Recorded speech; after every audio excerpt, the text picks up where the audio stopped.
Hii inawahusu mashabiki wa nyuma mwiko. Kama kuna shabiki wa nyuma mwiko alinunua hii jezi, alinunua jezi fake bwana.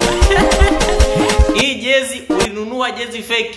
Haijalishi ulipewa, uliokota, ulinunua, ulichangia damu kapewa jezi, ulipewa jezi fake bwana. Yaani hii jezi hata kama uliuziwa na engineer, uliuziwa jezi fake bwana. Ally Kamwe kashasema kwamba nyuma mwiko wenyewe walijichanganya. Kule walipokuwa wanatengenezea jezi kule Mkulanga kule, walichukua mzigo feki.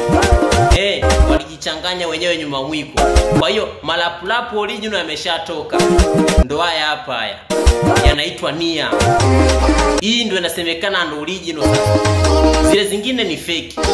Kwa hiyo wewe ulionunua jezi feki, uliochangia damu kapewa jezi feki, kiufupi ni kwamba tuwaambie imekula kwenu.